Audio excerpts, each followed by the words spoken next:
Welcome to the Once Upon an Island podcast. I'm your host, Wesley, and of course, I'm joined by my co-host, Mary. And today we're talking about Survivor 44, the premiere, and Mary. Yes. We might as well cold open our podcast like they cold open the show with Carolyn being a nut. And I gotta say, I think this is the first time in 44 seasons we've heard a producer's voice. No, that's not true. Because in 39, when the whole Dan thing happened, which I try to block out of my memory, I think we heard the producers talk to Kelly when they asked her if she was doing okay and that they're there for her after she was touched by Dan.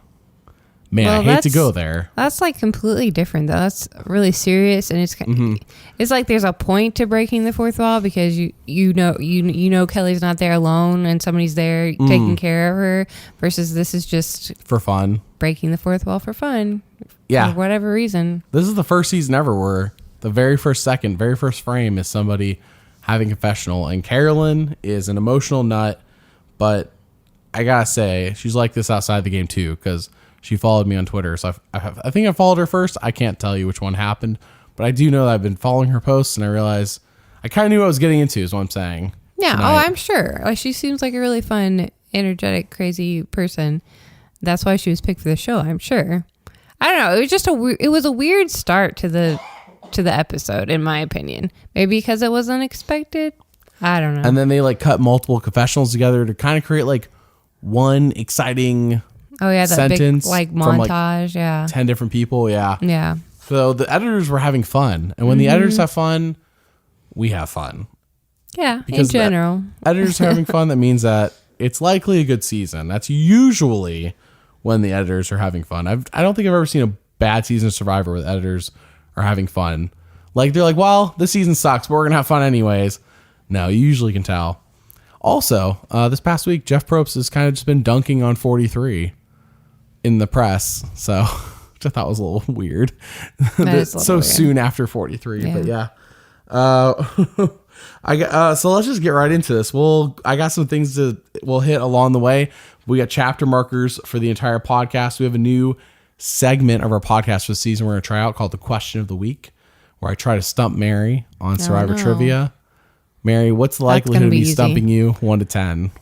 A 10? Yeah. Probably. I'm not going to ask hard questions, I promise.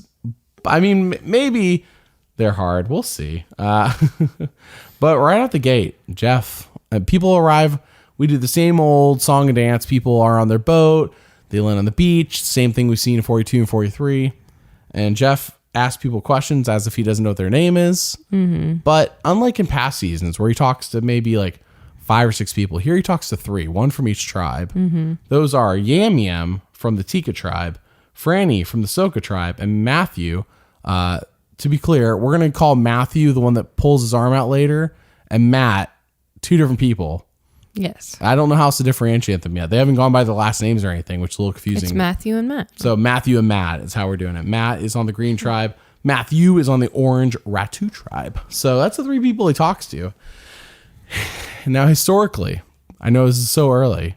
Historically, 41, 42, 43, the winner has always been somebody Jeff has talked to on the mat. Erica, Marianne, Gabler, all on the mat. So I kind of brought this up during 43 when we were talking about like, okay, which one of these people on the mat seems most likely? And I was like talking about like Noelle, and I was like, I think I even like my winner pick from the first 4 weeks, which I will not name her name, but I think she was talked to on the mat. Ignored Gabler. So this time I'm not ignoring this. It's 4 seasons in a row, and this time there's only 3 people. Yeah, but I don't know. I would have hoped they would have switched that up by now, because it's okay to do something 2 or 3 seasons in a row.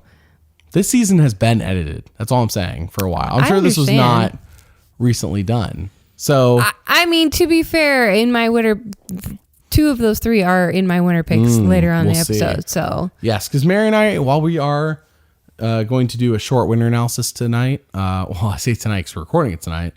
Whenever you're listening to it, there will be a separate winners analysis with Rebecca, which we will be doing every other week, starting this week, of course. So a full-blown winners analysis with Rebecca tomorrow. But yeah, 2 of the 3 are on Mary's top 3. 2 Who are those three that were on the mat? Yeah. Being talked to. Mm-hmm. They kind of just blew right through it too. They did. It was really fast. And it may have been almost because of what happens next. So, I got to mention, there will be, if you are listening to this in the future and you're like, where the heck are the rest of the podcasts for 44? It's because along the way during the season, I I guess they're called hide because they're unlisted. I unlist the podcasts deeper in the season. So they're all in one playlist. I'll pin the comment at the top of the comments on this video for you to listen through all the podcasts. For those who are listening as the season goes, this won't apply to you. This is just for people in the future. So hello, future people who are listening to 44 podcasts after 44 is done. Welcome. All right. So first reward challenge right away. It seems super simple, by the way. This is not a complex challenge by any means. Right. Can you explain the challenge, Mary? So they divide into pairs. Each pair has to run out and grab a puzzle piece by going through an obstacle, this muddy underneath a cargo net type thing obstacle. It's not cargo net, though. Well, sorry. You know what I mean. It causes damage. Well, the frame is wooden. Mm-hmm. But I thought on top of was a cargo net. I could be No, on top is where they have like the sliding wooden things because they were sliding the pieces on it. Remember when the thing they were diving underneath? They were putting their wooden puzzle pieces on top and they were sliding those puzzle pieces. Okay, I completely misremembered that part of it. Sorry. You're too focused on what happened. Yes. So anyways, they go through the obstacles, get the puzzle pieces, bring them back. They have to complete the puzzle. And then the final thing was they had to throw some rings over a really tall pole. That was the part that confused me. That was newish, I feel like. It was new, but was it good? I thought it was interesting. It was different because you have to figure out like the strategy of getting it up and over the two little tiny poles that are sticking out. Yeah, I mean, it's basically whatever. You just throw it really hard, straight up. It added a wrinkle to the same old. Yeah, but basically. The events of the challenge were more important, I believe, than the actual challenge. The actual challenge itself is whatever. So what happens during the challenge, Mary?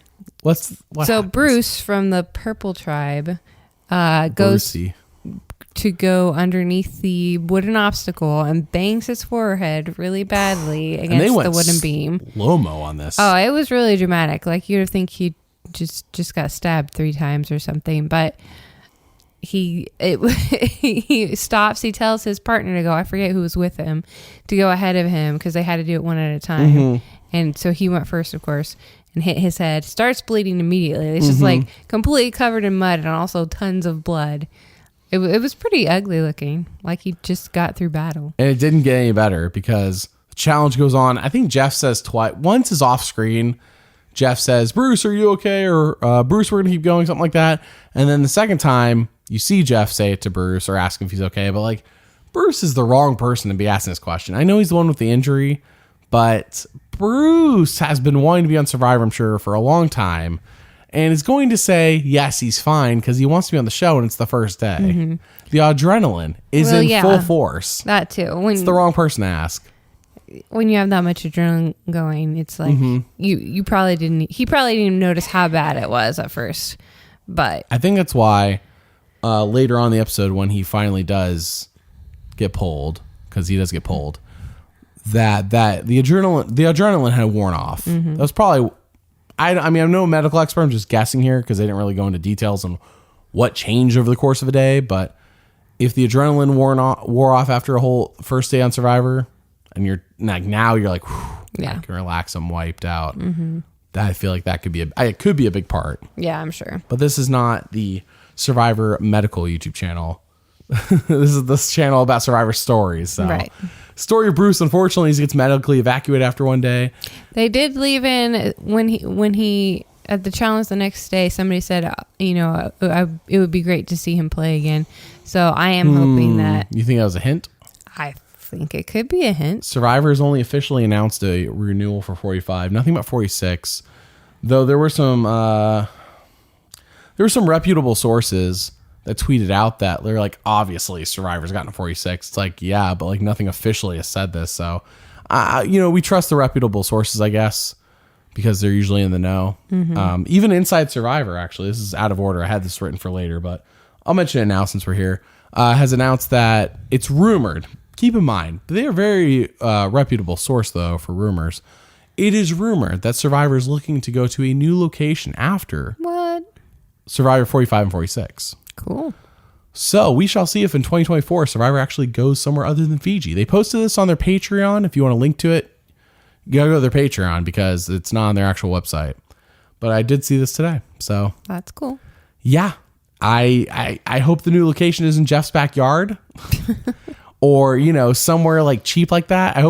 I would be thrilled if we just went to like Samoa or Philippines. Like, you know what I mean? Just like, it's okay if it's a location we've been to before. Just please, something different for my eyeballs. That's all I'm asking. I mean, I would love for us to go to a new location, to be clear. Mm-hmm. But I'm afraid that this new location is going to be cheaper on the budget. Not, oh, let's go to a new location because we're feeling creatively inspired. Sure. Is my suspicion. Mm-hmm. But I hope for the best, which is a new location a la a Tocantins or Gabon kind of thing. But what I'm actually expecting is us to go to somewhere like Samoa or Philippines or Nicaragua, maybe, which I don't think Nicaragua is beautiful. So hopefully not there. I mean, in what we saw in Survivor. So anyways, back to the challenge. So well, Bruce, this is important. Yes, it is important. Bruce got hurt. They paused the challenge for a little bit, checked him, said he was okay, restarted the challenge. And what is it? Is it Orange Tribe? What's their name? Ratu. Yeah. Ratu has like a massive lead over everyone. And Carolyn gets out there and tries to toss the ring up and just keeps failing. Well, she's on the Tika tribe. Oh, sorry. I thought she was on the She's orange. on the purple Tika tribe. My bad. Sorry. The Orange Ratu tribe was like struggling on the puzzle hard. They could not get the puzzle. Tika blew through the puzzle like nobody's business. Yes. And Green Sorry. Soka got second on the puzzle, but then they blew through the rings real easy. Right. Yeah, Carolyn was like a mess. Yes. And definitely held her tribe back, unfortunately. And I was wondering why they couldn't switch up because there were two of them that were doing the ring, but apparently they weren't allowed to switch out or something. I don't know. There's a different person for each ring, I thought. Was there not? Was I missing that? There's like 3 rings and there was three people doing the rings. Okay, so there were other people is all I'm saying. And for whatever reason, it didn't seem like she was allowed to switch out. I would have been like, after 2 or 3 times, okay, let somebody else go. Yeah, sure, she might have to come back later, but I don't know. It was a struggle bus. It was a mess. It was a mess. Yeah. Which seems to be the theme for Carolyn. I can guarantee you she's not my top 3 for winner picks, but she's top 3 in my characters for the season. Yeah. Not that that's a ranking we're doing, but... Something else that was new was that, of course, first place gets the supplies that they need for camp and Flint and everything. But second place got to choose whether they wanted to do sweat or savvy. Yeah. So that was slightly new. Sorry if I'm coughing, you guys. I just got over sickness. Mary did as well. So thankfully we got over it mostly before this podcast. But if you're random coughing, it's me. I'm just trying to not do it in the mic, and I just did the mic. So you're welcome for that. But if you hear it randomly, it's me doing it in the background.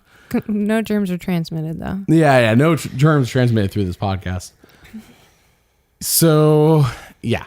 Soka gets first. Ratu gets second. And Tika gets third. So, Soka doesn't have to do the sweat or savvy. And this time, the sweat or savvy, I mean, you might as well explain this one, too. Go for it. What is the difference between sweat and savvy this season? So, this season, the sweat is 2 members of the tribe have to drag this huge net back and forth between 2 piles of coconuts, and they can only grab 1 coconut at a time until all the coconuts are in the bag. So it did sound pretty simple. They always sound simple. It is simple. It just... Well, the example footage also doesn't show when like the bag's full of coconuts. Exactly. Yeah. So you don't really get the full grasp of how much they're struggling. They are 2 very large piles of coconuts, and they only have 4 hours to do it. And it took them, I mean, obviously... Ratu chooses sweat. So it took them almost down to the exact last 4 or 5 minutes, I don't know how long, to get all of those coconuts. And they were wiped. I've got a lovely bunch of coconuts. Diddly-dee. There they are, standing in the road. I know that I had no good segue for this, but we need to do this. Did my notes. Are you ready? Okay. It's board game time. I had to do it sometime, and I had no good segue. I was sent. You know what's better than dragging a pile of coconuts around? Playing a board game. Sitting at a table in AC playing board games infinitely better than dragging around a bunch of coconuts. This one is sent from Stonemeyer Games. It's called Viticulture World. Should be, if you're listening to the podcast, I have pictures in the video podcast. It is an expansion to Viticulture, a worker placement game by Stonemeyer Games. Our friend owns Viticulture, and we got Viticulture World through Stonemeyer, and I will say it's better than regular Viticulture. Though, to be fair, I'm not a huge fan of Viticulture itself. The Viticulture World is a cooperative experience where you are working together to make wine or to build wineries, make wine, sell the wine, and get a bunch of points.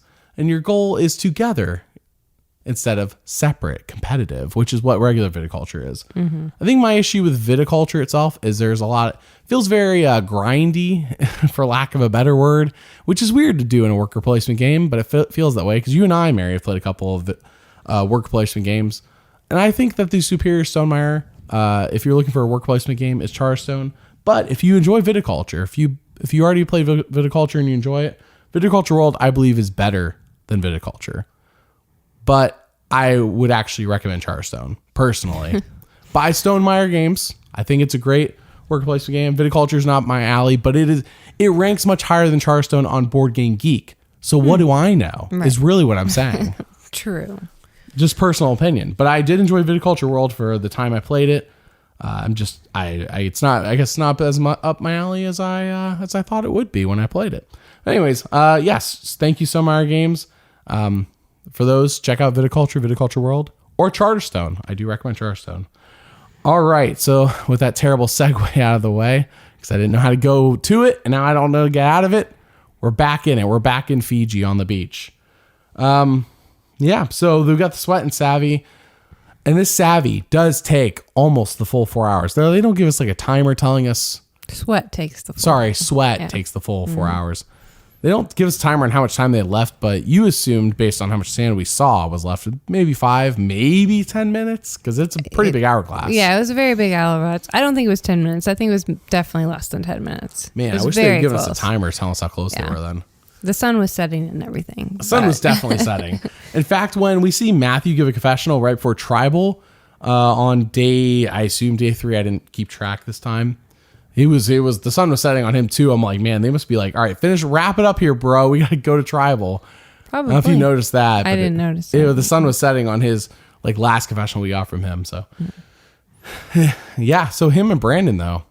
They knocked it out. They formed this bond, and Matthew's like, yeah, dude, we're tight after this. Mm-hmm.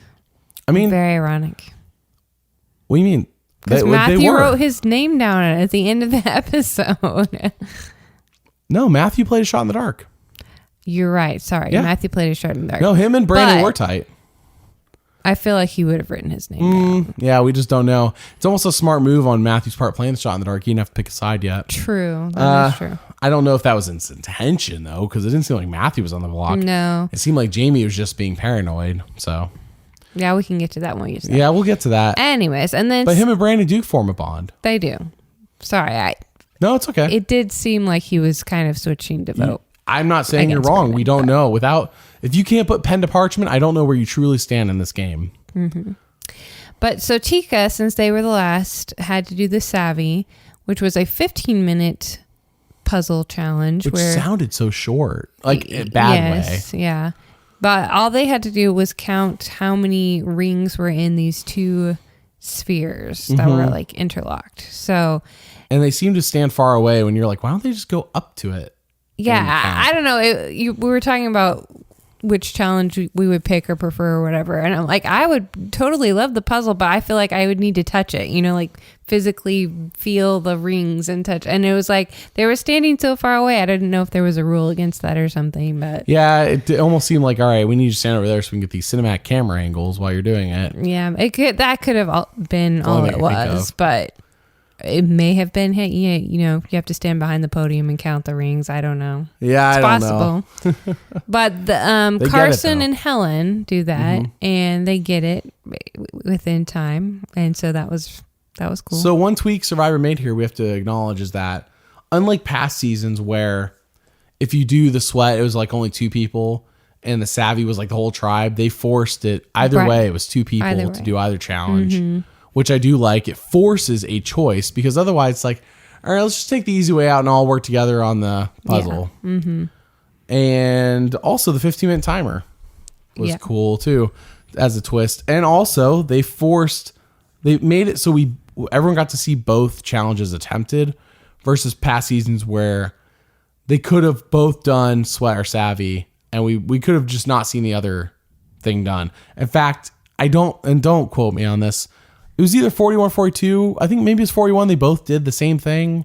And then we're like, oh, we don't even know what the other thing is. Like what that challenge really looks like, because so they actually made an adjustment. It took them 3 seasons, but frankly, I'm over Sweat and Savvy. So hopefully we don't bring it back for quite a while. It's a little worn out. Just like another thing comes up later this episode. The moment it happened, I went, oh gosh, are we serious right now? Yeah, I mean, we'll we get might there. as well. Overall, a solid premiere though. I don't want to get too down, because just because I sound a little sick doesn't mean I'm down. No, it was a good premiere episode. You can see the tweaks being made. It's just it almost at this point is the word trope. Some of the tropes of this new era of just kind of over the tropes, but everything, like the cast themselves, are excellent. Casting's great, yeah. Yeah, casting is making up for all the tropes. What do you think about the birdcage now that we've found out what that is? I mean, it was exactly as it was rumored to be. Mary and I have done, heck, I think back in the summer when it was first rumored, we did a preview for 43 and 44 we talked about. So I don't know when, but at some point we learned along the way we didn't know it would be a dummy idol. Mm-hmm. We knew there would be, well, maybe we did. It was, I remember us talking about, but anyways, point is that we weren't shocked by this, but seeing it in action, I was like, oh, I thought it'd be bigger.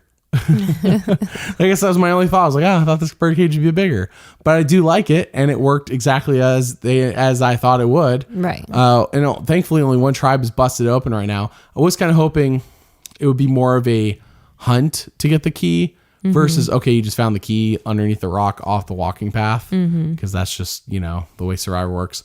But I was hoping it would be like, all right, you get a clue, you got to find another clue, you find another clue. There's the key, and it's like more of a. But that's just my personal preference. Nothing wrong with them finding the key. It did create a social situation because all 3 tribes find this cage. The only one that actually goes out and actively looks for it is the Orange tribe, which, by the way, they only do after Lauren goes. Was it Lauren? Yes. After Lauren goes, they're like, all right, now Lauren's gone. Let's go look for this thing. Right. Like, all right, screw Lauren, right? That's when they go and look for it. And Brandon finds it with Maddie right there. And this is basically the rivalry for the episode based on how this whole thing ends. And basically why Maddie got voted off, because absolutely. She sees Brandon pick up the package or whatever. And so Brandon pretends like he doesn't have it for a second. But then he put tells it in his pocket. He didn't put it in his crotch. He made a mistake there. Then he tells her, and Maddie's like, okay, we should not tell anyone and save it for ourselves. And I think Brandon was feeling a lot of pressure from Maddie, and he's like, I don't know you. I don't want to work with you. I don't, Apparently. So he just told the whole tribe that he found it. It was like it looked like with editing, they were in the middle of the discussion, and then Brandon just like, okay, everybody, I found the key. Yeah, based on the way they edited it. Based on that, it could have been different. But you could be onto something there. It could be that he felt pressured by Maddie, because once they get back from losing immunity later, it seems like Maddie's telling people what to do. She's going very aggressive. Almost not nearly as extreme, but in the same vein as Shan, except for Shan was actually good. She could actually convince people to do what she wanted. Yeah. Maddie's just like kind of like, if you saw, she was like passionately being aggressive, and Kane is just like, when she's talking about Kane's just like super chill. He's like, I know, like I know how this works, but like Maddie's just like, so if she was doing that with Brandon, which I only watched it the one time, I have to go back and rewatch to tell you for sure, I could see why it'd be kind of off-putting. Yeah. As somebody who can be very aggressive when they're trying to convince you of something, not you specifically, Mary, but just in a general sense.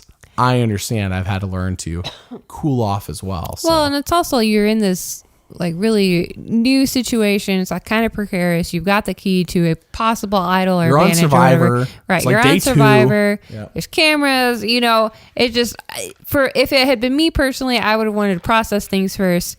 And I have this practical stranger kind of telling me what to do in a very passionate way. So no, I get it. And I'm not at all saying he did the wrong thing. But in general, you don't want to tell the whole tribe that you found. Ideally, it'd been best not to tell Maddie at all. Well, yeah. But he could have tried to keep playing it off like, oh, I found this really cool rock. And I stuck think in my he ends the pocket. episode the right way. I think it was screwed. He screwed up by not telling by telling Maddie. Right. However, and as a result, telling everybody. But as a result, he did do the right thing by the episode. By the end of the episode, by playing the idol, Right. because everyone knows you have the idol, and the longer you hold on to it, the bigger the target you become. More likely you're gonna be blindsided. Heck, tonight he would have been blindsided. He would have gone home. Yeah. So not only was it the right decision in terms of that, but it was also the right decision. Even if nobody put a vote on him, it would have been the right decision to play his idol tonight because everyone knows you have that thing. Now I wonder, will the birdcage get a new idol in it, and will they relock it, or is that thing just gonna be empty the rest of the season? Good question. I I don't mean, know. typically once it's an idol's been played, they bring another one into play. Yeah. Right? The dummy medallion, though, everyone now knows about. So it's kind of like Survivor, like, invented this cool thing, and they gave you like an out to like cover up your. Oh, Orange yeah. Tribe blew it.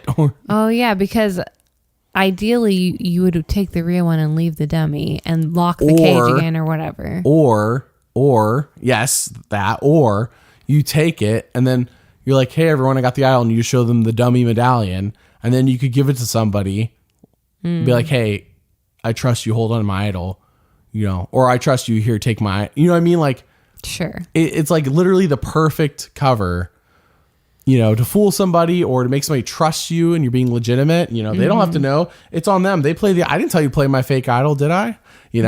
So I don't know. Orange Tribe kind of blew the potential here. Right. I'm glad there's 3 bird cages. So hopefully the other 2 tribes, somebody does something of value with it. It almost felt like a knowledge is power. Like, okay, everyone knows about it, but everyone wasn't meant to know Right. that you got it. Everyone's meant to know it exists, but not to know that you got it. So Right. yeah, though I wonder how long it takes for everyone to figure out, okay, if I didn't get it and you didn't get it. Exactly. Yeah. Yeah.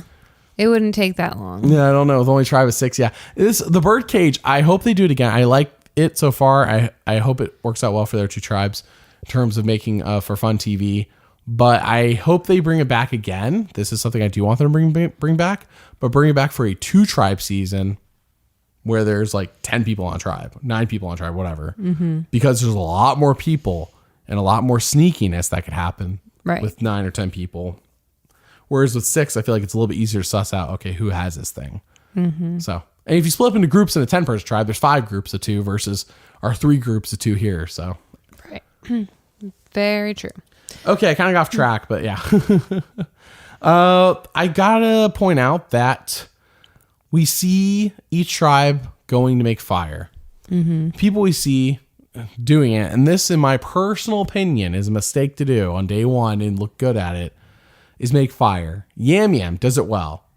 Heidi makes a point of doing it instead of, they were like, oh, our firefighter Matt could do it. Or Matthew, I gotta not mix those up. Wait, who's the firefighter? Is Danny the firefighter? I don't know who the firefighter is, but it's not Matt or Matthew. So It's Danny then. I gotta look this up. I don't have the whole cast memorized yet. I didn't feel like she just said, well, I can try it because I've practiced. I'm just telling you based on the way the music was and the way the edit felt, but you could be right. There's just what I thought gathered hers in the was fine. moment. But Matthew on Ratu also started the fire. And But he waited till day 2 to do it. did he? His was on day 2. Yeah, because they were hauling coconuts until sunset. But Yeah. But everyone else, the other 2 were on day 1, and it was like, it almost seemed like Yam Yam was really good at it, and it's like, is this put a target on your back? I don't know. It's too early now. Right. But down the line, when we get closer to Final 4, it's like, well, I can't bring Yam Yam to Final 4. He's good at fire. Sure. Or Heidi, because she's good at fire. Yeah, it's possible. Wait until day 2 is the move. Carson said that he practiced fire. Yeah, also not a thing you tell people, but Carson is 20. I expected this out of Carson. Yeah. To tell people that. Just at that age. Yeah, so the fire. Oh, hey. Carolyn, I don't know why I wrote this at this point, but here we go. Carolyn is the second coming of Shane Powers. That was my comparison. Shane Powers from Exile Island. I know who Shane Powers is. Yeah, except Carolyn isn't detoxing from a bunch of things because she posted on Twitter the other day she's 13 years sober. Well, So yeah, she's a drug counselor, so I'd hope she's not detoxing. I would be, yep. Just saying, for those wondering, drug counselor, that's probably why they picked her. They're like, she's a drug counselor and she's kind of a nut. This could be interesting. Where Shane Powers was legitimately detoxing from smoking a ton of cigarettes. So, yeah, just want to throw that out there. Carolyn, I like it. But this is like the first person I've legitimately thought was like kind of like Shane Powers. I don't. Is that a good thing? I don't know. I mean, she's going to be a character, that's for sure. Yes, that is a good thing. She's probably going to cause drama. She's probably going to cause some tension. I feel like Carolyn's going to cause misunderstandings. Yes. Like a good comedy. Probably.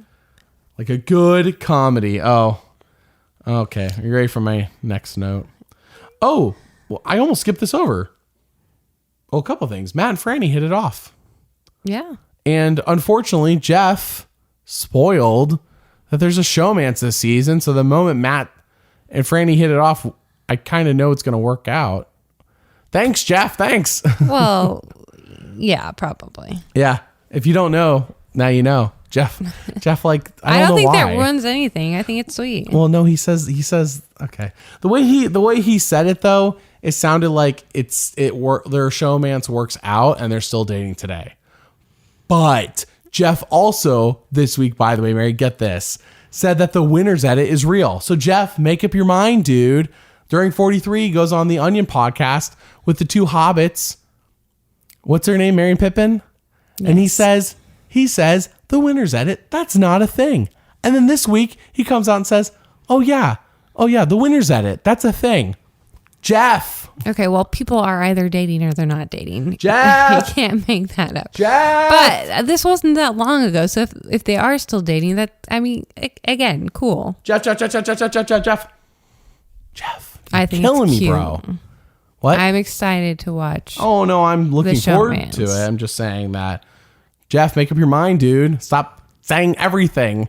It means nothing at that point when you say both things. But yes, they're both cute, and I'm glad that they're hitting it off. It's the only thing we really see out of the Next Summer Survivor besides that Carolyn's being a nut. True. In a good way, Carolyn, but in case you're listening to this. There's the coughing. All right, I wrote, thanks autocorrect. I wrote Bryce is medically evacuated. Bruce is medically evacuated. Also, he is a Navy vet. I want to point out since the only episode we're really going to talk about him. And I'm also a Navy vet, and that's pretty cool. That's all I got on that. But Bruce is medically evacuated. I want to point out, legitimately, unlike Jackson in 42, Jackson lied to production and got pulled, which was a waste of a spot on the season. Mm-hmm. Bruce legitimately medically evacuated. First time since Pat and David vs. Goliath we've had a legit medical evacuation because somebody actually got injured. On the first day? Yes, not because they lied to production. Yeah, no, Pat was day 3 after the challenge when they were on the boat and they came back and it was a storm and his back slipped or his disc back. I forgot exactly what happened. This is day 3. Bruce is day 1, but I'm saying episode 1, I guess, more so than day 1. Sure.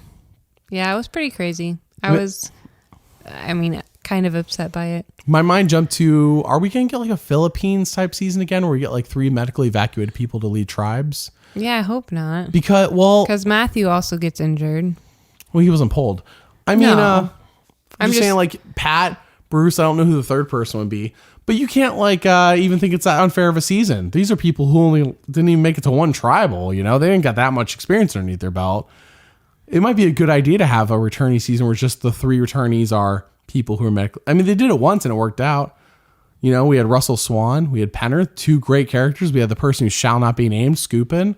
I named him anyways. He's not great, but 2 out of 3 ain't bad.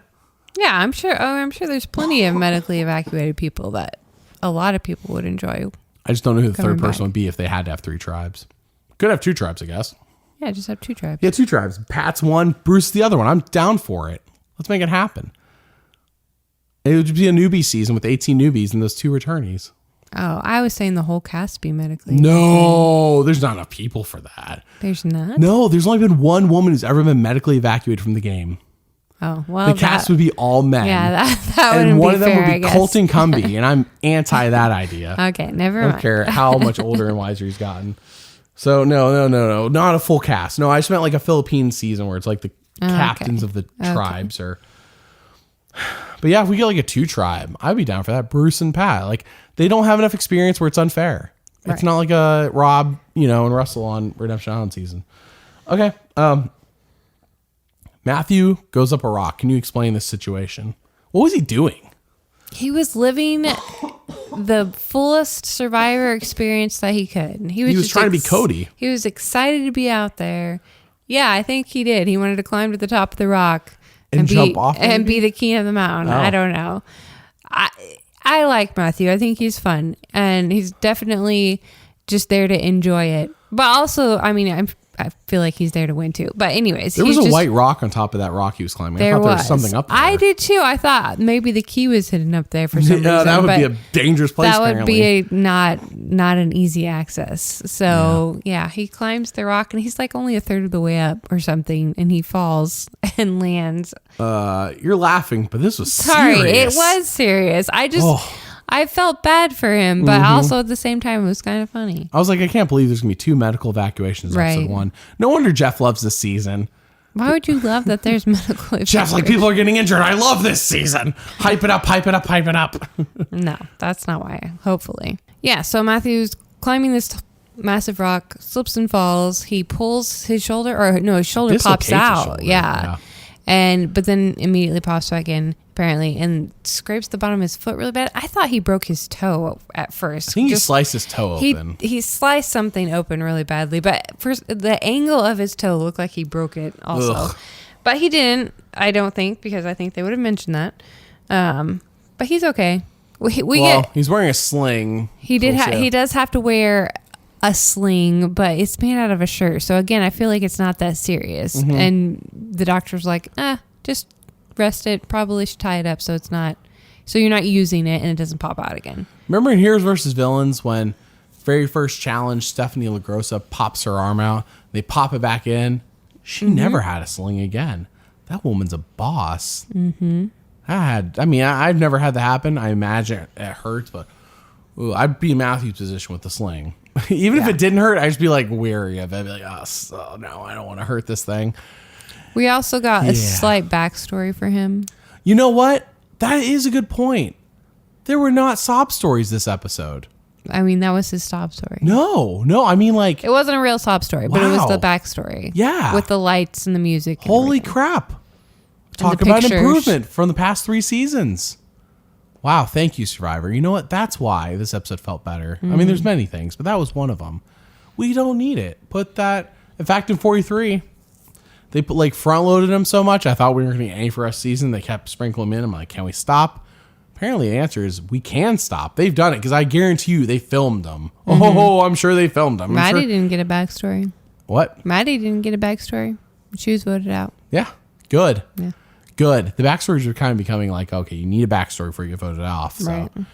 Yeah, I'm glad we got rid of them. I know everyone online was complaining about them. There are very few supporters, so good. So I know you've been complaining about it, but let's go ahead and talk about Summit.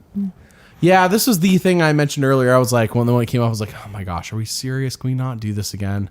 This is also new, or they've... No. Sorry. Yeah, they have it is, but... spruced it up a little bit, right, or changed it up a little bit. I'm over the Summit. All right, hopefully this is a one and done thing of the season. Yeah, the Summit is basically, they all walk up a hill, shocker, and then they all get to a point where it's like, go down your own separate paths, okay. You get to make a decision by yourself, great. And the decision is... Well, first off, you don't even get a choice. You have to put your hand in the bag and draw something, which I'm anti that idea. I feel like it should have said there's a 1 in 3 shot in this bag. There's an advantage. And there's a 2 in 3 shot. You lose your vote and you can choose whether to pull or not. But no, the show's like, you have to pull. And I think the show is trying to attempt. I think by doing that, though, the show is like, okay, if we make them pull either A, they're going to get advantage, or B, they're going to be like, well, I lost my vote anyway, so I want to get the advantage. They want advantages in the game. Yeah. That's what they're trying to do. Mm-hmm. Just... If you want them in the game, and I have an idea, this is new, just put them at the campfire. Mary just rolled her eyes. Just put them at the campfire, and then we don't have to there's even be a search. You just put it at the campfire. So let's talk about these advantages. If you don't know, it's a joke about 41. All right, just want to double check. Because they are new. Yeah, they're new. The advantages are new. That's just true. The 2 that we find out about. So Sarah draws, gets to lose a vote. Draws again and gets the inheritance advantage, which is apparently an advantage where you can play after other idols or things have been played. And this wasn't clear to us. You can either basically copy those advantages or steal them. I'm super confused. It says inherit. Inherit to me sounds like knowledge is power. No. Except it's not just one thing, it's everything. Because if you inherit your grandmother's money when she passes away. Right, it's your money. It's your money. Yes. She doesn't get to keep it. Yeah. It does sound like you steal whatever advantage has been played. But is it... So the inherit... This is where I need some But instead of stealing so you could use later, it's now been played for you instead of that person. It's basically a different... It seems like a different version of knowledge is power. It seems, frankly, a little overpowered because you can't go wrong. Because once somebody stands up, plays their idol, and Jeff's like, this is an idol. It will block all votes. Okay, yeah, I would like to do that too, please. Right. Or I get to steal that. Right. Like, that's overpowered. Not a fan. Not a fan of overpower. Now, if it is just copying, I can live with. If it's stealing, anti. Right. That wasn't clear. We need some clarification on that. Yeah. Well, the show not clarifying it makes me worried that it won't come up. Right. That's true. It's probably what it will be, but we'll see. Well, or maybe it's not clarified because it does happen and then we learn when it happens. So unfortunately, we don't know what Matt's might have been because he gets both of the loser votes. Because Lauren gets an advantage and hers is not the same. Right. Which means that each of those bags had there was a different advantage in each bag. Right. Mm-hmm. Only to confuse the audience more, of course. Right. Bank your vote. This is way underpowered in comparison to the inheritance. But this feels like a real advantage. Like this is a good balance of an advantage. Yeah, I agree. So for the bank your vote, you can choose to not vote at a tribal council, and then the next council you go to, you get 2 votes. So it's just storing that vote up for the next time that you go, which is risky because then you're not voting at that tribal, but you get an extra vote later. So, and Lauren does play it in this episode. We'll see if it pays off for her later on. I know this is random. I realized normally during the episode they go to survivorcbscasting.com, or whatever the website's called, survivorcasting.com, and apply now. They didn't do that tonight. Is it because A, there are no more seasons, or B, because the next one's a returnee? We'll go with B for $1 million. Well, based on the reputable sources, as I mentioned earlier, Inside Survivor, saying that after 46, they're thinking about changing locations. I'm going to guess that 46 is the returnee, like I've said before. And maybe they've already basically we don't need anybody else for 45. I don't know. But usually during the episode, you get the little 5 seconds from Jeff, if you want to play, then apply now. But we can get that tonight. Does it happen every episode? It felt like, and I could be wrong, it felt like during 41, 42, 43. If it wasn't every episode, it felt like every episode. It happened fairly often. Yeah. So. Well, I would hope that 45 is already cast. I mean, that's true because 45 should be going out here to film next month or so based on historic evidence. Right. So, yeah.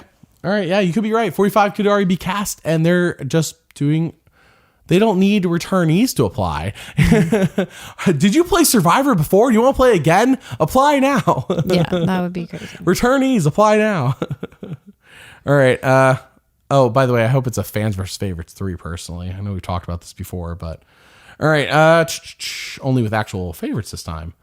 So how do Matt loses 2 votes? Yes. I know you said that he didn't get an advantage, but it's because he lost 2 votes. No, I said that. Yeah, that sucks. Sorry, I know, if you said it, I missed that. No, it's okay. The bank your vote advantage, meh. I feel like it's way underpowered in comparison. Only in comparison. So how do they each handle this experience? What do they say to their tribe? That's a great question. Sarah says nothing truthful, aka she lies. I don't know why I put nothing truthful. It's a long way saying. She said it was the risk reward thing again. Just like the wheel. It sounds truthful. Why? I don't. I feel like at this point you just are truthful. But that's so easy to find out you lied because especially somebody Sarah. Else is going to go to the summit. Sarah could have been super truthful. She lost her vote. Right. She just pulled the Matt move. She could have done what Matt did and showed them, I lost my vote and didn't want to lose it again. A good player would do the Matt move. That's all I'm saying. Matt did the right thing. Right. Now, when he was asked, is it just for the 1 vote? He goes, that's not a good move. He's not a great liar. No, clearly. So Franny should like this about him. Right. But, the move is to say, I lost my vote. Here's the proof. So There's one a risk thing, reward situation. one thing I did notice when Sarah was talking about the risk reward is that Carolyn didn't seem to know what that meant. So she's like, so what is, and I think somebody else said, it mean we don't know yet. We're going to have to find out because they're still assuming they watched the other seasons is what I'm saying. Well, they've seen 41, 42 where it was Shipwheel Island. Right. But I don't think Carolyn has seen those because she didn't. You think Carolyn has not watched Survivor before? I don't think Carolyn's watched Survivor. Well, her Twitter says otherwise, but to be fair, she could have watched them after the season. I could be wrong. Carolyn could just kind of be a nut. That's true. She could be a nut. I don't want to see her and accuse. No, I'm not. I'm just saying. All I'm saying is that when Sarah was explaining it, everyone else seemed to like the wheel, like they got it immediately, and Carolyn's like, "So what does this mean?" Yeah. And you're right. It could just be she just didn't remember, didn't get it, or whatever. Yeah. Or maybe Carolyn's like a good fan and just like tries to block out 41, 42. She's like, those seasons are very good. Sure. Block. She's like, I don't remember that during Heroes versus Villains. Right. Only the good stuff. She's like, that wasn't in Pearl Islands. I don't remember this. That wasn't in Tocantins. Wasn't a good season. Come on. Dave versus Goliath. I don't remember this. No, that didn't come up. So, yeah. Lauren lies as well, though, as we will learn, Lauren is the one who will get burned the most on her lie. Well, she didn't. I don't think she did a very good job with it because all she did was say, yeah, there's a bag. You could risk, if you had to pull and it was either lose your vote or get an advantage. And I lost my vote. But she didn't do what Matt did by showing everyone her piece of paper or whatever. So it's going to come back to you. That's all I'm saying. You want some historical data on this? Oh, wait. She didn't have a piece of paper that said you lost your vote. No. Oh, yeah, duh. Lauren didn't. But she lied and said she lost her vote anyways. Right.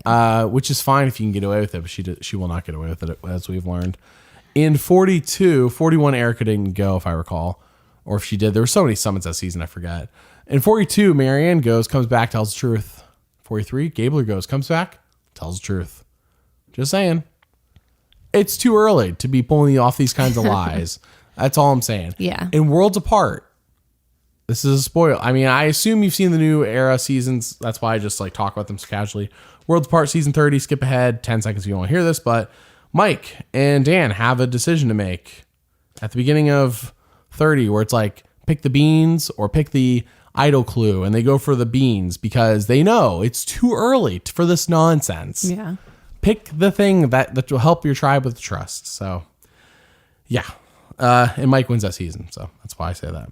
All right. Tribal immunity is a sword and a shield. Yeah, it was really cool. Seeing this and the tribal council photos that they posted on, of course, we see tribal council, but I feel like the photos actually on Facebook or Twitter or wherever did a better job than actually what I saw on the show. Well, they didn't really linger that much on the scenery, or maybe I didn't notice as much. But it's such a cool design. I'm like, I wish this season had a subtitle. Right. Well, and I wish it was incorporated more into their challenges. Yeah. I was kind of hoping the sword they got, and I told you this too while we were watching, whoever wins the sword, it's like, not only did you get first place and get the sword, but the sword is actually a usable item at camp for other things. Not for stabbing your teammates, but, for working around the camp, chopping things. I don't know.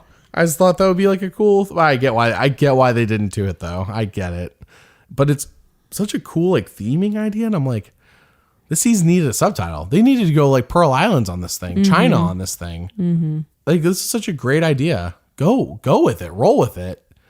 Dragons. Yeah. Let's go Knights all in on the dragons. fantasy. I don't know. People would love this. So, I mean, I like it. It's cool. But if it's not incorporated into the rest of the season, it's just aesthetic for the idol and for the tribal council. It's oh, cool. It's just set dressing. Mm-hmm. Yeah. I know it's a music. Can you imagine if they did fantasy Survivor music for, oh my gosh, just one season, man. Mm-hmm. Maybe the new location will be the Trader's Castle. Oh yeah. In Scotland. They'll go to Scotland and they'll play Survivor at the castle where the traders happened at. I'm sure. Yeah. Nailed it. By the way, fun fact. I learned recently that the UK version is more honest than the US version of the Traders because they actually tell you that the Traders and everybody goes and sleeps at a hotel. They don't sleep at the castle. I didn't know this. The way they showed it on the show, it seemed like they were sleeping in the castle. Oh, yeah. On the US version. It's probably when we visited Highclere Castle, Yeah. and it's much smaller than you would Exactly. think, so. That's exactly what I read. Is that it's too small to hold all those people. They Makes sleep at a sense. hotel, but the way the show presented it was as if they were just sleeping upstairs in the Oh castle. yeah. So, yeah, Mary and I visited Interesting. the place that they filmed Downton Abbey at, and it was beautiful, but it was smaller than we expected at the same time. So, all right. The bench talks to each other at... Well, we just rushed completely through the challenge. Oh, and no, I what was going it to talk about the is. bench, then we can talk about the challenge, because... Okay. I mean, the bench is almost like it doesn't even affect the challenge. So, because Matthew and who else is sitting out on the I bench? don't remember. I didn't write it Her down. name? Oof, this is rough. I think it's Matthew Claire. was a big player this episode. I believe it was so. Claire. Yeah, it was hard to ignore Matt. It's exactly right. I believe it was Claire. I am so sorry if it was not Claire. It was not the Purple Tribe, I'll tell you that. I believe it was Claire on the Green Tribe. Yeah, it looks like it. So Claire and Matthew are talking, and Matthew's like, hey. No, Claire said it first. Oh, Claire Yes. asked? Yeah. Oh, okay. Smart of her to ask this, by Yes. the way. Matthew's like, I don't know. We haven't found out yet. Claire's like, well, Matt. It's going to be so confusing. Matt showed us his lose a vote. And like, oh, interesting. So I feel like, I know that was part of the conversation after the challenge in terms of, okay, we should get rid of Lauren because she lied to us, but it didn't come to fruition. So I feel like it's still more to come on that. Yeah. Stay tuned. Right. But now Lauren has 2 votes. True. She banked her vote and it worked. So, It did work out for her. yep, Lauren, for at least one tribe, will be a force to be reckoned with. But I don't think anyone's ever had an extra vote and succeeded with their extra vote. It's always become... You still have to have a good alliance. It can't be just you and against the whole tribe with your one vote. Yeah, you need to be like in a oolong situation. There's only like 2 of you left. And you're like, haha, guess what, sucker? We're not going to fire because I got 2 votes. Right. But also, you were on oolong, so who's laughing now? Anyways, all right, so yes, now we have the challenge. Can you explain what the immunity challenge is? The immunity challenge, they have to drag this boat out into the water, paddle out around a buoy, come back, swim back to shore, not back to shore. So they have to swim to a platform where they grab a chest and drag the chest back to shore, pull the chest up to this track, and then once it's on the track, they have to drag it to the end of the track, and then they can open it and get a key that will unlock a giant slide puzzle. And then, of course, first tribe to complete the slide puzzle gets immunity. Second tribe to complete the slide puzzle also gets immunity. This whole challenge is super physical. I almost feel like it should have been expected that when Brandon falls out, and medical has to look at him, it's like almost like it was designed this way. Like this, it wasn't like it was a physical beginning and a puzzle at the end, normal puzzle. No, this was a physical puzzle and a physical challenge. Yeah. Which I appreciate. And it was built for 6 people. But because Bruce was evacuated, the other 2 tribes had to sit out a player. So each tribe only had 5 players. And it just felt like it was a lot for everyone. And maybe that's why Brandon dropped out or had the heat exhaustion or whatever. But it did seem like almost unfair because of Bruce leaving and all the tribes being down 1 player, and then Brandon dropping out, and then the Orange Ratu being down to only 4 players. I don't know. It just seemed really unfair for them, in my opinion. Yeah. But what are you going to do? Pull somebody fresh off the bench? Right. It's not fair. No, that's not fair either. And they didn't have time to modify. I guess they could have forced the other 2 tribes to pull 1 person off the challenge, so that everyone equally had 4. But why is it their fault Brandon fell out for medical? I mean, True. It's a catch-22. Yeah. I think it worked out. There's no easy decision, but it just was difficult. Yeah. But anyways, this physical puzzle, of course, we have learned that Tika does not have trouble with puzzles. That is not their weakness in any sense. The Savvy Challenge, the very first challenge when they dominated the puzzles, it was Carolyn that screwed up on the rings. I mean, if it wasn't for Carolyn on the rings, they would be getting first and everything so far. So watch out for Tika. Despite the Bruce medical evacuation, they're a force to be reckoned with in challenges. And they could go through this whole pre-merge dominating challenges. Well, Soka won, and then Tiku got second. I know. I'm just saying that, Yes, I understand Soko won. And technically, Soko won twice. So I just, I guess I noticed after the Savvy Challenge when they solved that ring thing, and I'm like, in 15 minutes, I would not have gotten this. So maybe I'm giving more credit because of that. Yeah, to be fair, Soko did get first in the reward. They got first in immunity. So maybe Soko's the real powerhouse here. They got Matt and Franny, the new Robin Amber. I didn't think I'd bring up Robin Amber this season, but here we are. That's what happens. We always bring up Rob. It's not true. Only when a romance comes up in Survivor. It's hard not to. They are the example couple at this point for the show. All right. So, yes, Soko gets first. Tika gets second. At this point, we've learned that Ratu is going to be the bad challenge tribe. Matt's injured. They have to vote somebody out. Really, despite having 5 people, it feels more like they have 4 going into challenges in the future. And they can't sit somebody out. Like this, they had the benefit sitting out Matt this time. Matthew. Oh my gosh, it's going to be so confusing. Well, I think Matthew we need to figure out names. Matthew will be fine. Matt, well, I know he'll be fine, but I'm saying, man, they got to do a reward challenge the next day because for us, sure, we got another week till the next episode, but for them, this could be the very next day. They're on short cycle here. They got a challenge next day. Is Matt's arm better one day later? I don't know. Oh, I'm dying here figuring out the names. Please, in the comments, give me a suggestion on how to differentiate these two. Matthew's older. He deserves the full title. He doesn't get a nickname. That is ageist. I take offense to that as a younger person. You're not younger. I'm younger than you. Oh, man.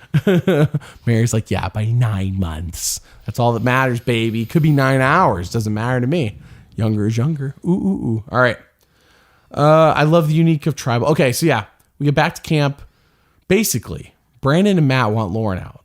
Maddie wants Brandon out because this is kind of on Brandon. He didn't even make an attempt when they found that idol to pretend like he wanted to work with Maddie.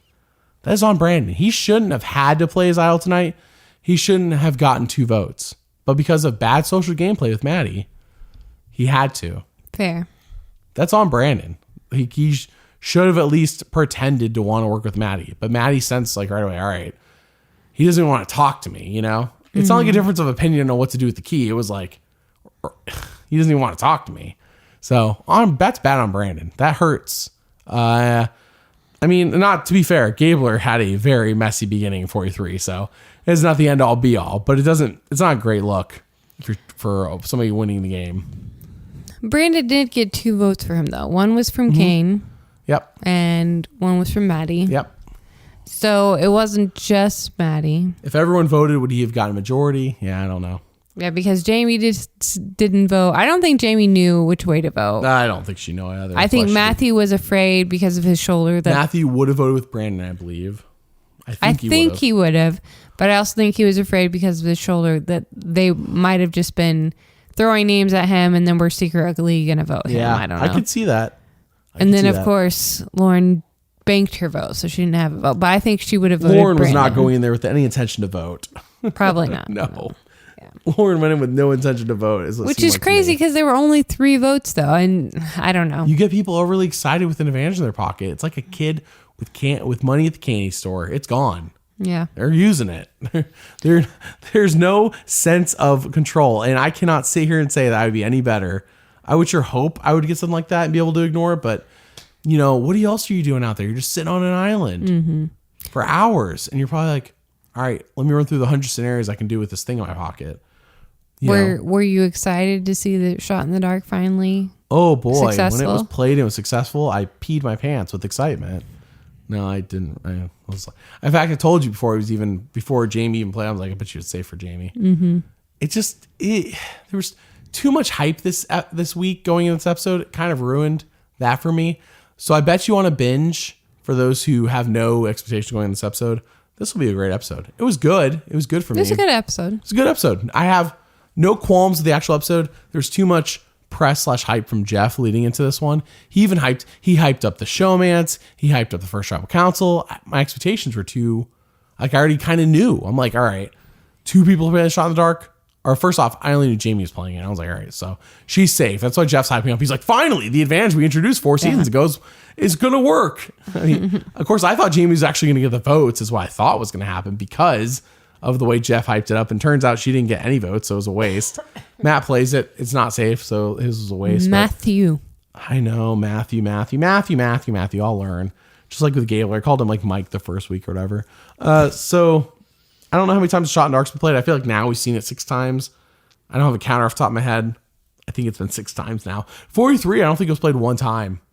Not that we were shown. Well, I don't. It was not played 1 time in 43. So that's why Jeff's dogging on 43. Nobody played my Shot in the Dark. Okay, so Jamie, though, makes a move here when Jeff's like, all right, I think it's time to vote. But Jamie, your face says otherwise. Mm-hmm. She's like, I'm going to play my Shot in the Dark. And everyone's like, oh, what? Why? What? Yeah, I'm not sure why she had to announce it. Kind of reminds me of the Sammy move when he did that in 43. Mm-hmm. And it was like, didn't work out for him, though. Okay. Yeah. It's not the move to make, but all right. I'm glad it worked out. Whether it was successful or not didn't matter. So cool. You just can't do it the rest of the season now. I will not knock them for using it. I was not there. I do not know the social situation. But based on the show, it was a complete waste. So that's all I can go by. Yeah. Brandon plays his idol, though. The moment he played it, whether you got any votes or not, I was like, good. Get it out of your pocket. People already know you have it. Mm-hmm. Puts a target on you. It's too small of a tribe. Yeah, play and he saved his butt. And it saved his butt. So it was a double good move. Of course, bad that he got himself in that situation to begin with, but yeah. So that's the big question. Will the birdcage idol be not re-hidden? Replanted, I guess is the word. Mm-hmm. You know, will there be a new lock, a new key? I feel like there will be. I just guessing. That's my guess. I mean, Brandon played it and was successful. So it's not like the Knowledge is Power last season where they kept replanting it because it kept failing or it wasn't even being played. It was played and it was successful. So I'm glad it was just a hidden immunity idol, though. It wasn't the Beware Advantage. Yes. Glad we didn't see a stupid, which I know it's coming back, stupid Beware Advantage again. I'm glad it was just a regular idol. That's what we need more of, just regular idols. Personal opinion. You think Beware Advantage will be in one of the bags? I bet you it comes up at the merge. Oh, yeah. Probably. But you're right. Maybe if they replant the birdcage, it's next time it's a Beware Advantage.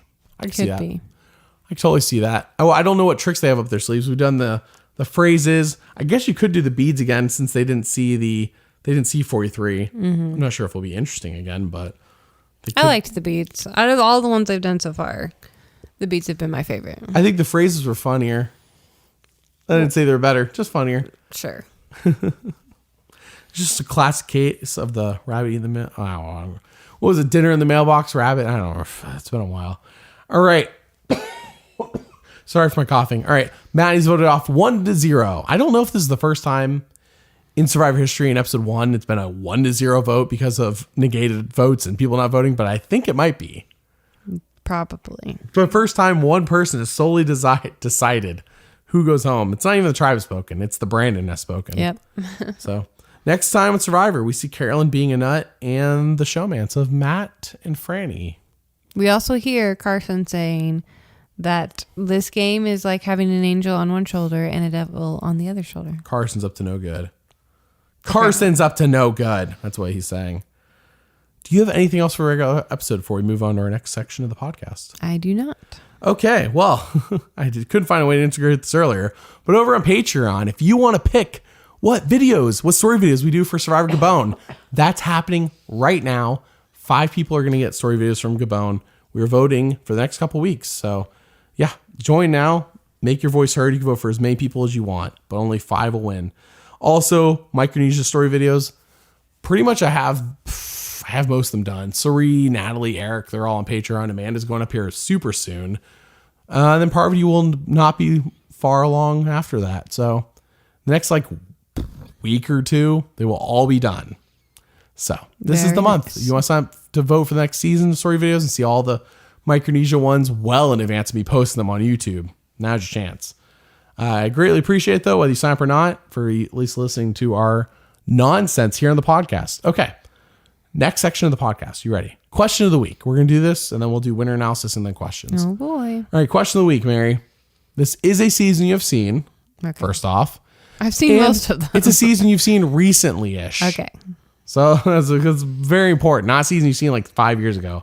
All right. Which season of Survivor has the latest, meaning the latest in the year, spring premiere of all time? Which season started latest? Just because I watched this season doesn't mean I know what I know. Just started. take a guess here. All right, go ahead. Is this like an ABC? No. I could have done that, I guess. Yeah, give me like an option. It's an even numbered season. I'll give you that one. It's even numbered. It has to be even numbered because those are all the spring seasons. And I guarantee you it's one you've seen in the past couple years. Season 42. That's actually correct. Yes. What? Yep. Season 42 started on March 9th. That was the premiere episode.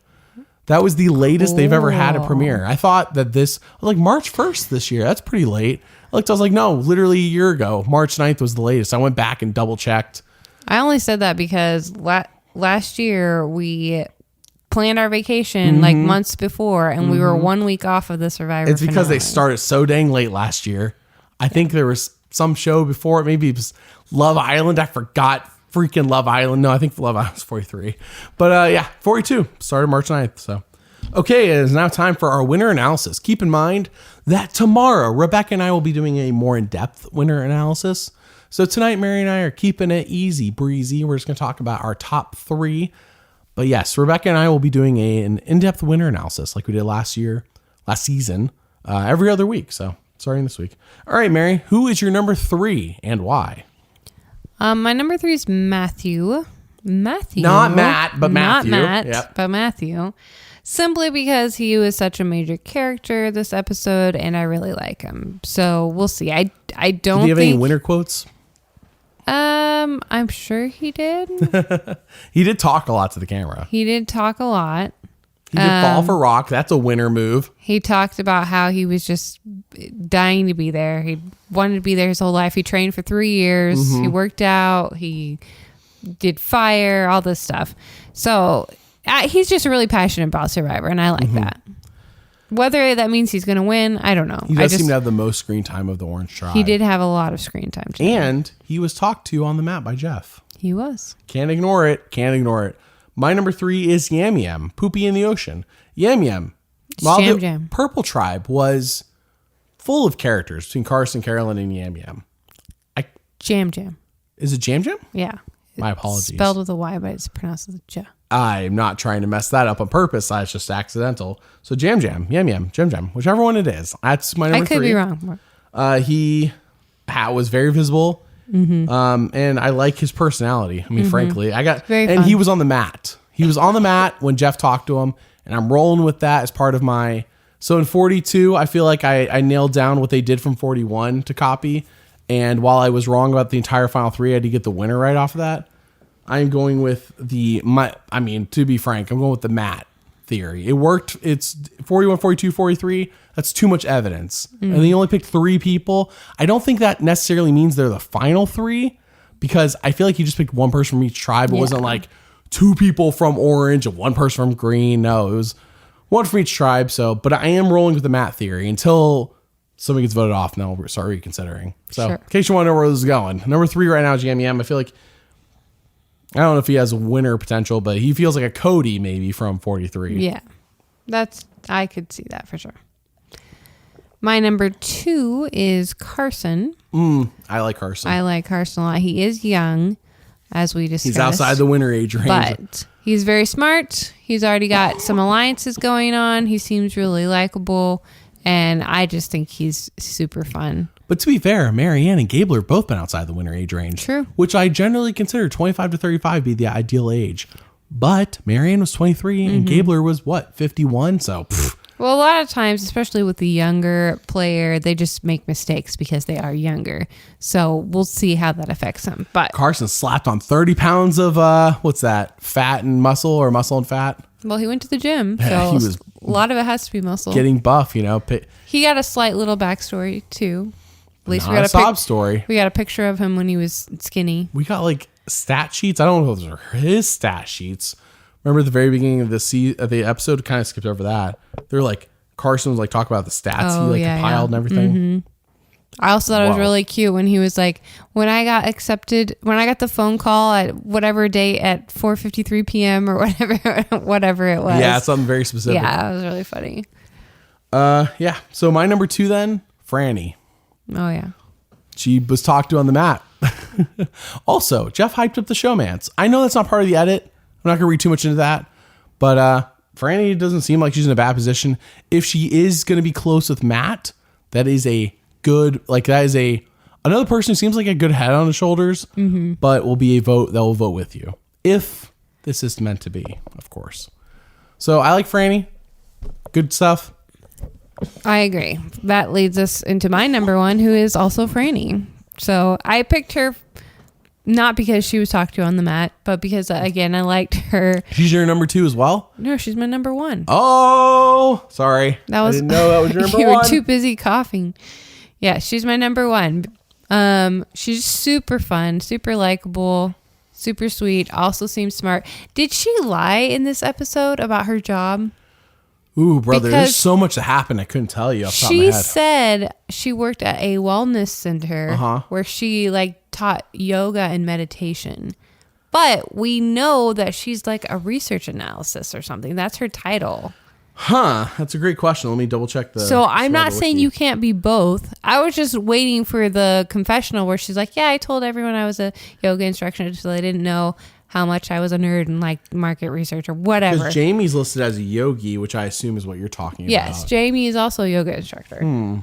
So I could have just totally misheard, but I don't think so. I was just confused why we never came back to that, but maybe it's not that important. I don't know. Or maybe it comes up later and Jamie's like, oh, you're a yogi too? And she's like, well, I shouldn't have picked this job. Right, It's too easy to figure out. Yeah. Franny doesn't really look like a yogi, but maybe she is. I think she, yes, anyway. I mean, she told him in the water. You're right. I remember in the water she said, she actually does yoga because you can't promise, hey, we can do some yoga together without, not whether it's your job or no, that's different. Just a hobby. It's just a hobby. For her, it's probably more of just a hobby, not her job. Yeah. But I do like her. I'm excited to watch her and Matt because I think they're super cute. And yeah, I just like her. My number 1. Do you even know who my number 1 is, Mary? I do not. It's Matthew. He's talked to on the mat. Oh, okay.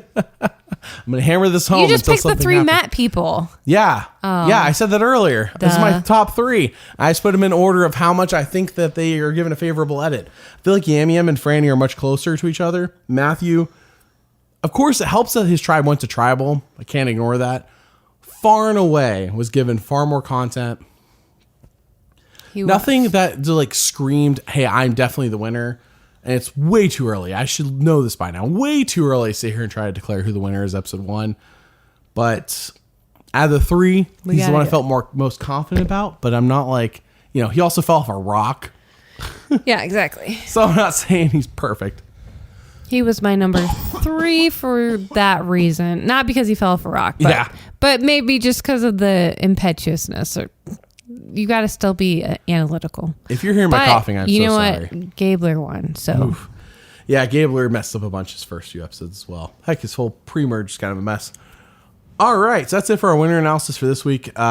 Tune in tomorrow. Hopefully my cough will be more subdued, and I'll be podcasting with Rebecca. We'll get more in depth on more people in that podcast. All right, so our last section of the podcast is the questions. Every week after the episode is done, like the minute the episode is done, I put out a post on my community tab on YouTube asking you all for your questions about the season. So here we go. First question is from Silent Storm 45. What do we think of the new Tribal Council set? They say they love the new chessboard voting stand. How do we feel about the medieval theme? We touched on this briefly, but I love it. I think it's really fun. I just wish they would incorporate it into the whole episode, a whole season, the challenges, the tasks, their camp life, whatever. Yeah, I do like it, and I hope that we do see challenges down the line that tie into it. Of course, it would be wonderful to have music to go with it. Mm-hmm. Ooh, that would be something. So we like what they've done so far. We hope they go further. Yeah, we're suspicious that they won't go further, but we hope that they do. But it is cool. It's fun. It's different. Yes, it's better than the same old, same old. All right, next question is from JJ Mara 01. Do you think Matthew played a shot in the dark to play both sides? Since he didn't vote, he could work with any side, still be trustworthy.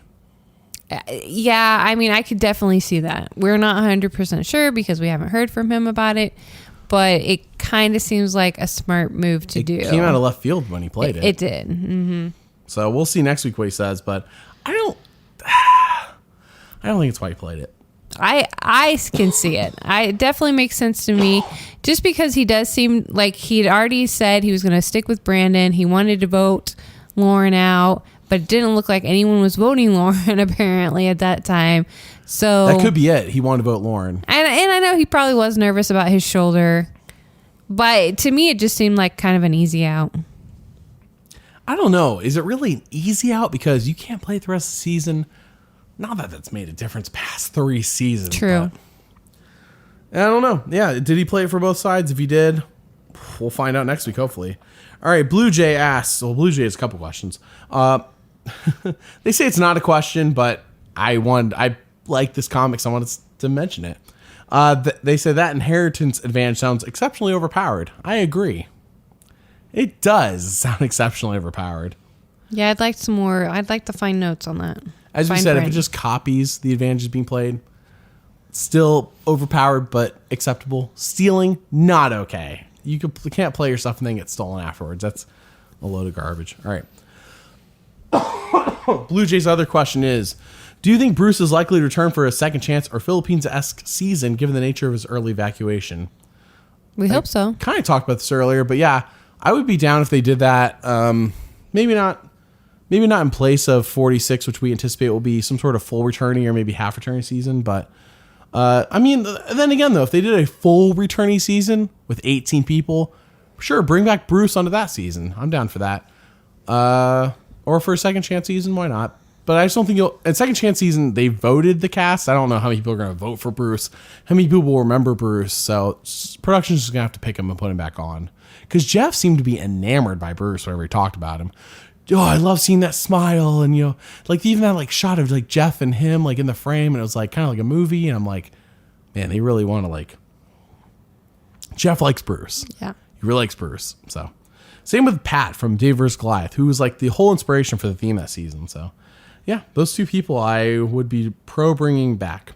All right, John Brumfield asks, first successful shot in the dark, even though it was pointless, does it change how we view it as a game advantage?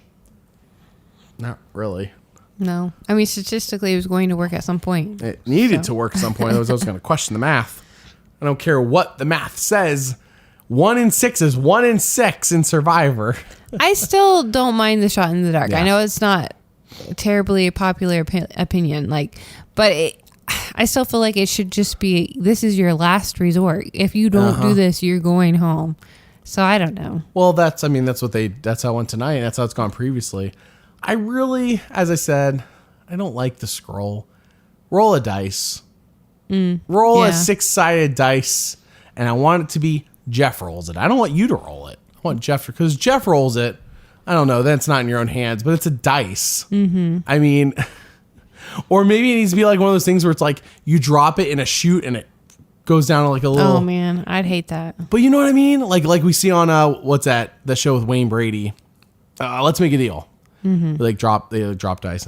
But I'm saying at least that would be fair, and like we could see it. Like I feel, and I'm not saying it's rigged. I'm just saying that it's just anticlimactic. What order are the shot in the darks in the bag? Yeah. I don't know. To me, it's just not very exciting that you get this little piece of paper and, is it going to be? Yeah, the reveal has not been nailed yet. Right. Yeah, 100% has not been nailed. All right. And they've had many seasons to figure it out, so I'm kind of like over it. All right, but if they keep doing it, it's okay. Next question is JMaster98 asks, I facepalm when 2 people use shot in the dark and need to.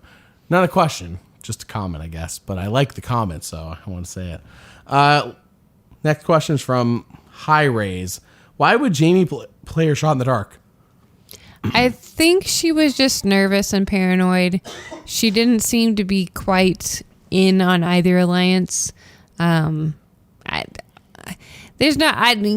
don't really know obviously what the reason was because we weren't there, but she just seemed paranoid to me. Next question is from Hayden Faith. Out of the 3 who went to Summit Island, who played it the best when they got back to camp? Matt, because he actually was able to provide proof, and therefore no one's going to question if he has. I mean, even though they literally did question, I think people will buy that he lost his vote for one tribal, but the other 2, especially Lauren's in hot water, but Sarah could be found out. Mm-hmm. So, playing with fire, I guess. I'm surprised that all 3 of them lied, but that's kind of what Survivor, I think, wants. And the last question is Colin. Colin asks, do you think the Orange Tribe will be a war zone since half the tribe is going for Brandon and he didn't go home? But half, I think it was just 2 people, and one of them just got voted off. So Yeah, I don't it was know. a little dramatic. I don't know either. I'm saying I don't think it'll be a war zone. Only one person who voted for Brandon's even left. And Yeah, but I war think zone. I think Lauren would have voted for Brandon. I think Jamie would have voted for Brandon. I think the big We're not question is sure going to be, about- where was Lauren's vote? Because they all made faces when only 3 votes were cast. Yes. So Lauren's, it's going to be, then that's another reason to be a war zone. It's just going to be probably pretty dramatic. I think Lauren's gone. Could be. I think Lauren's gone. How is she not? Because she has 2 votes in the This next is now tribal. guaranteed that everyone knows. Not only do we know she has an advantage because what's her name? Claire told him on the bench, but now, heck, she didn't even vote. Where was her vote? Right. Because Well, she's just going to say, I lost my vote. Remember, I told you guys. And then who's going to believe this? Then That's Matthew's going to nonsense. say, okay, where's your thing Proof. that shows? Yeah. Proof or get out. Yeah. Proof or get out of here. Get out of town. Yeah. Well, anyways, that's our premiere podcast. I'm sure we could have gone longer if I wasn't coughing up a fit every 5 seconds, but we do greatly appreciate you all listening. Yes. And yeah, we'll be here every week for all 44. No vacations planned in the middle of the season, I promise. We've learned our lesson from 42. Yeah, we greatly appreciate it. I'll see you all tomorrow for winner's analysis. Okay, bye.